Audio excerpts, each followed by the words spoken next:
Oke teman-teman, gadget linglong yang ada di tangan saya ini sebenarnya udah ada sejak awal Ramadan kemarin. Tapi memang karena kesibukan kemarin cukup padat, jadi baru bisa bikin lagi video reviewnya setelah lebaran. Tapi jadi nilai plus sih. Kalau biasanya saya nge-review earphone itu setelah penggunaan 4 hari sampai 1 minggu, kali ini saya dengan gadget linglong ini udah cukup lama teman-teman, kurang lebih 1 bulan. Untuk harganya cuma 150 ribuan kalau kita beli langsung dari Cina, tapi di Indonesia harganya jadi sekitar 250 ribuan. Secara spesifikasinya, gadget linglong ini di dalamnya pakai driver kecil, single dynamic driver yang ukurannya cuma 6 mm teman-teman.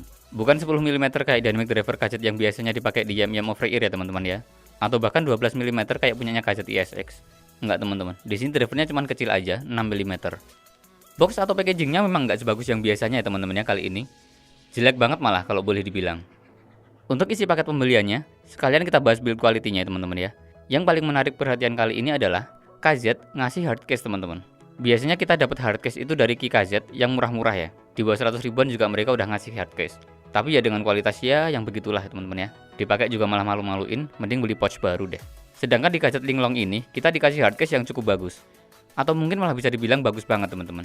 150 ribuan kita dapat bonus hardcase sebagus ini. Dibayar lebih sih kalau kayak gini sama minus di packagingnya tadi. Untuk kabelnya, seperti kebanyakan gadget pada umumnya, tapi di gadget linglong kali ini non-detachable teman-teman ya. Dan bentuknya juga straight down, bukan over ear kayak biasanya. Adhesive silikonnya ada 3 pasang kayak biasanya, sepasangnya udah kepasang di drivernya. Teksturnya agak kaku, lebih kaku dari kebanyakan adhesive-nya gadget yang biasanya. Bahkan ini jadi adhesive yang paling kaku yang pernah kita dapetin dari gadget atau CCA. Lebih kaku lah daripada adhesive-nya gadget IDS yang harganya cuma 70 ribuan. Lanjut ke IM-nya, kali ini gadget linglong hadir dengan desain berbentuk peluru, kayak gini, dan open back. Ada lubang di bagian belakangnya kayak gini.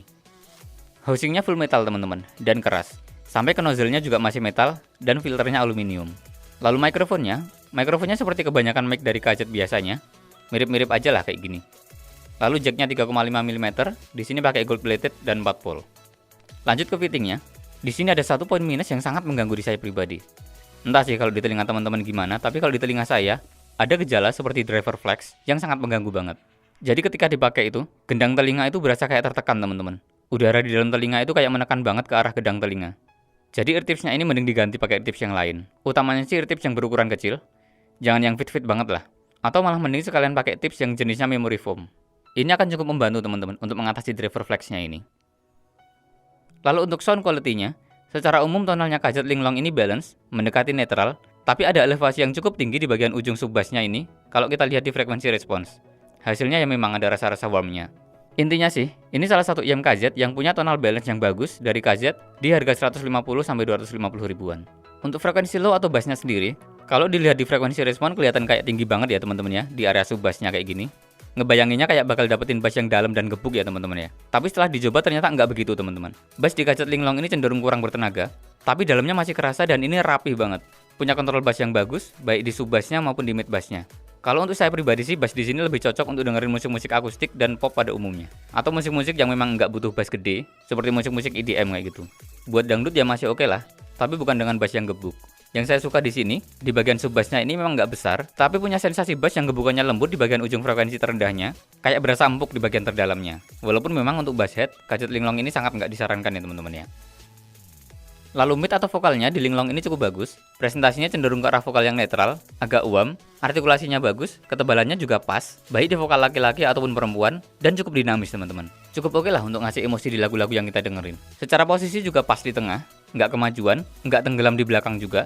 Kalau menurut saya sih ini salah satu vokal yang enak, yang saya suka dari gadget selain di CCA Lyra. Tapi masih belum seenak vokalnya Tajim Zero sih, seenggaknya untuk saya pribadi. Dan juga di linglong ini vokalnya nggak ada gejala peak, nggak ada kasar-kasar, nggak ada shouty ataupun sibilance. Dari bassnya juga nggak ada yang bleeding ke bagian midnya ini. Lalu high atau treble-nya dari gadget linglong ini juga termasuk treble yang aman, nggak ada peak, nggak ada nusuk-nusuk, walaupun memang dari ekstensinya biasa aja. Bukan yang extended banget kayak CCA, CRA atau CRA Plus kayak gitu. Tapi buat teman-teman yang memang nggak butuh banget detail yang detail banget, ini masih cukup bagus teman-teman. Secara sound staging juga cukup luas, kanan kirinya terasa cukup lebar, atas dan bawahnya juga cukup. Efek dari desain semi open back-nya memang di sini cukup terasa, ngasih sensasi sound staging yang lebar di kanan dan kirinya. Kalau di sini kita tutup, memang terasa sound staging-nya akan sedikit menyempit dan presentasi suaranya akan jadi mendem. Jadi open back-nya ini bukan cuma gimmick ya teman-teman ya. Timbrenya juga termasuk natural, mungkin yang paling natural ya di antara gadget yang lain, di rentang harga sampai ke 250 ribuan. Dari sisi clarity, separasi, dan positioning instrumennya juga nggak ada komplain untuk gadget Linglong ini. Bukan yang istimewa juga sih, tapi cukup lah. Untuk hasil rekaman suara dari mikrofonnya, bisa teman-teman lihat sendiri ya dari sampel ini. Gimana teman-teman? Bagus? Ini saya rekam dengan HP Infinix Zero 8 tanpa dongle DAC apapun. Tes, 1, 2, 3. Ini adalah hasil rekaman suara dari mikrofon yang ada di KZ Linglong. Tes, 1, 2, 3.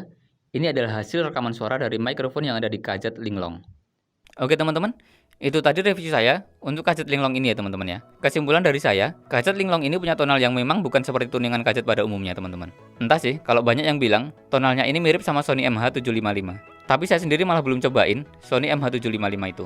Secara umum nggak ada yang saya komplain sih untuk KZ Linglong ini. Tapi kalau boleh komplain, saya hanya akan komplain untuk ear tipsnya aja. Driver flexnya sangat bikin nggak nyaman. Oke, itu aja teman-teman. Mudah-mudahan bisa jadi pertimbangan untuk teman-teman yang penasaran untuk nyobain KZ Linglong ini. Tapi ini pendapat dari saya pribadi ya teman-teman ya. Bisa jadi akan berbeda dengan reviewer yang lain, atau malah mungkin juga berbeda sama teman-teman yang udah nyobain sendiri. Atau malah teman-teman udah beli. Oke, assalamualaikum.